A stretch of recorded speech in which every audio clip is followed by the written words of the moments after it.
जय हिंद दोस्तों, आज की इस वीडियो में हमें संयुक्त बैठक के बारे में पढ़ना है। लेकिन संयुक्त बैठक को समझने के लिए, कॉन्सेप्ट समझने के लिए आपको समझना पड़ेगा कि विधेयक क्या होते हैं। क्योंकि जो संयुक्त बैठक है केवल और केवल वो किसके लिए लाई जाती है, वो साधारण विधेयक के लिए लाई जा सकती है। वित्त विधेयक में दो तरह के विधेयक होते हैं, तो एक तरह के विधेयक में के लिए लाई जा सकती है संयुक्त बैठक, एक तरह के लिए नहीं लाई जा सकती है। धन विधेयक के लिए बिल्कुल नहीं लाई जा सकती है, संविधान संशोधन के लिए नहीं लाई जा सकती है। अब आपको कॉमन सेंस लगाना है कि क्यों नहीं लाई जा सकती। फिर तो वो कह दें कि हमें तो राष्ट्रपति को ही नहीं मानना है। तो संविधान में इतनी इंपॉर्टेंट बात है, उस पर आप संशोधन कर रहे हो, तो उसमें कैसे आप संयुक्त बैठक बुला सकते हो? क्योंकि संयुक्त बैठक में क्या होता है, अभी मैं आपको बताऊंगी कि लोकसभा की ज़्यादा है सीटें, तो लोकसभा का कभी कभी बहुत ज़्यादा मतलब एक तरह से बहुमत हो जाता है, तो वहाँ पे एक प्रॉब्लम आ जाती है। जैसे इससे पहले जो बीजेपी की सरकार थी 2019 की, तो काफ़ी उसके पास में मतलब कि बहुमत था, लेकिन अभी उसके पास में कम हो गया है। एक गठबंधन की सरकार है, 240 सीटें आई थी। तो इस प्रॉब्लम से बचने के लिए तो इधर पे अपन को क्या समझ में आ गया कि साधारण विधेयक के लिए ये लाई जाती है। अब लास्ट वीडियो में मैंने आपको बताया था, वो फर्स्ट पहले रिकॉल करवा देती हूँ ताकि संयुक्त बैठक अच्छे से समझ में आ जाए आपको। मैंने बताया था कि साधारण विधेयक जो होता है वो 5 प्रक्रियाओं से गुजरता है। क्या होता है, पहले उसको प्रस्तुत कर दिया जाता है, दूसरे चरण में क्या होता है, 3 उपचरण होते हैं। साधारण बहस होती है, तो चर्चा हो जाती है, या प्रवर समिति के पास भेजा जाता है या जनता के पास में। उधर से जब आता है तो समितियां जो है खंडवार चर्चा कर लेते हैं। खंडवार चर्चा के बाद में क्या होता है, विचार विमर्श होता है और फाइनली मतदान हो जाता है, और जो चीज़ संशोधित मान ली जाती, परिवर्तित होती है, संशोधित मान ली जाती है। फिर उस विधेयक को ओवरऑल स्वीकार और अस्वीकार किया जाता है कि हाँ और ना करके दूसरे सदन में भेजने के लिए क्या है प्रोसेस। तो वो अगर स्वीकार कर लेते हैं तो दूसरे सदन में जाती है। जब दूसरे सदन में जाती है तो वो हाँ कह दें तो फिर राष्ट्रपति के पास ली जाती है। लेकिन लेकिन लेकिन लेकिन अगर दूसरा सदन मना कर दे, दूसरा सदन पुनर्विचार के लिए भेजे या 6 माह तक कुछ भी ना करे, तो फिर आएंगे राष्ट्रपति महोदय और कहेंगे कि अब संयुक्त बैठक बुलाई जाती है दोनों सदनों के लिए। तो अब हमें वही समझना है, तो मैं इसको रफ कर देती हूँ।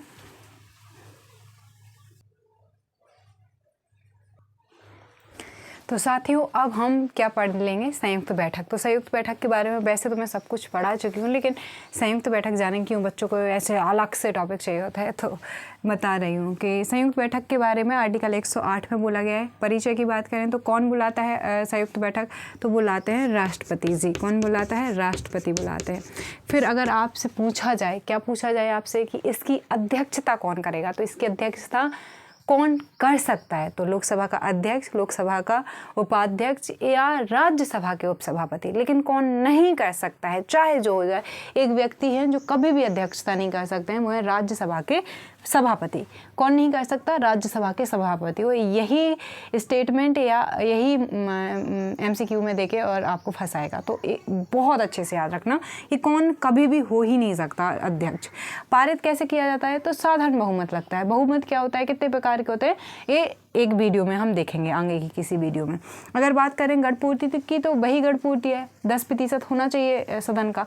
लेकिन लेकिन लेकिन यहाँ पे दोनों का मिला के, यानी कि राज्यसभा के 543 और लोकसभा के 543 और राज्यसभा के 245 मिला के गढ़पूर्ति अपन को पूरी करनी है। अब आप सवाल पूछ सकते हैं, क्या सवाल पूछ सकते हैं, कब बुलाई जा सकती है, तो ये मैं कितने अच्छे से अभी बता चुकी हूँ, तो ये तो मुझे लगता नहीं कि मुझे आपको बताना पड़ेगा। क्या नहीं बताना चाहिए कि अभी मैंने बताया था कि पहला सदन अगर पहला सदन जो है वो दूसरे सदन ने जो संशोधन करके भेजा है उसको मानने से इनकार कर दे, या जो पहले सदन ने भेजा है और उसको डायरेक्टली अस्वीकार कर दे दूसरा सदन, या पहला सदन भेजे दूसरे सदन के पास में लेकिन दूसरा सदन 6 महीने तक उस पर कोई कार्यवाही ना करे, तो इन सभी कंडीशंस में क्या लगेगा, इन सभी कंडीशंस में संयुक्त बैठक बुलाई जा सकती है। संयुक्त बैठक कौन बुलाता है, राष्ट्रपति बुलाते हैं। अध्यक्षता कौन करता है, लोकसभा के अध्यक्ष करते हैं। पारित कैसे करना होता है, साधारण बहुमत से होता है। अब बहुत फंसा सकता है कि विशेष बहुमत से होता है, हमें लगेगा संयुक्त बैठक कुछ अलग से।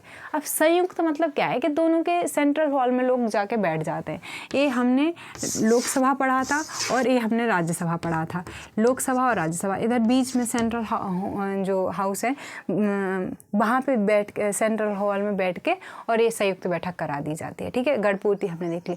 कब कब बुलाया जाता है ये देख लिया। अब आप विधेयक की बात करेंगे तो मैं पहले ही बता चुकी हूँ कि साधारण विधेयक और वित्त विधेयक, जो सिंपल तरह का वित्त विधेयक होता है उसके लिए बस मतलब कि साधारण विधेयक लाया जा सकता है, ना तो धन विधेयक के लिए, ना आप वित्त विधेयक के लिए और ना ही संविधान संशोधन के लिए नहीं ला सकते हैं। क्योंकि वित्त विधेयक हम देखेंगे आर्टिकल 17 में, आर्टिकल 117 में, वहाँ पे जो एक साधारण तरह का वित्त विधेयक होता है वहाँ पे लाया जा सकता है। अब हम बात करें कि कब कब ये लाया गया है, तो दहेज विधेयक 1960, बैंक के लिए कोई एक अधिनियम आया था 1977, और आतंकवाद के लिए एक अधिनियम आया था 2002 में। इन तीनों के लिए 3 बार बस संयुक्त बैठक लाई गई है, इसके अलावा नहीं लाई गई है। तो ये हो गया। और विधेयक में बता चुकी हूँ कि संविधान संशोधन के लिए नहीं लाया जा सकता, धन विधेयक के लिए नहीं लाया जा सकता, केवल साधारण विधेयक आपको मुख्यतः याद रखना है। क्योंकि वित्त विधेयक वैसे तो ना भी हो सकता है, वैसे हाँ भी हो सकता है, तो इतने वाले क्वेश्चन तो नहीं पूछे जा सकते हैं वनडे एग्जाम्स में। ठीक है, तो ये हो गया संयुक्त बैठक का पूरा चैप्टर क्लोज। अब हमें क्या देखना है, अब हमें धन विधेयक और वित्त विधेयक देखना है। तो धन विधेयक क्या है, एक तरह का वित्त विधेयक है। तो पहले वित्त विधेयक देख लेंगे फिर धन विधेयक, या पहले धन विधेयक देख लेंगे फिर वित्त विधेयक। ये पूरी तरह से डिपेंड करेगा कि मेरा मूड कैसा है। तो हम अभी तक क्या पढ़ चुके हैं, चलो एक बार रिकॉल करा देती हूँ। हम क्या पढ़ रहे हैं, कौन सा सब्जेक्ट पढ़ रहे हैं? यस, हम पढ़ रहे हैं पॉलिटिकल साइंस। पॉलिटिकल साइंस में आप क्या पढ़ रहे हैं? पॉलिटिकल साइंस में आप पढ़ रहे हैं भारतीय संविधान। भारतीय संविधान में आप कौन सा भाग पढ़ रहे हैं? भाग 5। भाग 5 में 3 सब कैटेगरी हैं अगर इस भाग में देखें, क्योंकि बहुत बड़ा है भाग 5। तो भाग 5 में कार्यपालिका पढ़ चुके हैं, विधायिका पढ़ रहे हैं। उस विधायिका में इतने सारे आर्टिकल्स हैं, उसमें हम कौन सा आर्टिकल पढ़ रहे हैं? उसमें पढ़ रहे हैं हम आर्टिकल 108। 108 में संयुक्त बैठक। संयुक्त बैठक कौन बुलाता है, कब बुलाता है, अध्यक्षता कौन करता है, पारित कैसे किया जाता है, कब कब लाया गया है धन विधेयक, संयुक्त बैठक कब कब बुलाई गई है, और कौन कौन से विधेयक पर लाया जाता है, सब कुछ बता दिया। इन सभी सवालों के जवाब आपको कॉमेंट्स में करना है। जय हिंद। और खूब पढ़ो, मन से पढ़ो। और बस एक बात याद रखो, करत करत अभ्यास के जड़ी मत होते सुजान, रसरी आवत जादते शिल्प पड़त निशान। ठीक है, थैंक यू सो मच, मिलते हैं नेक्स्ट वीडियो।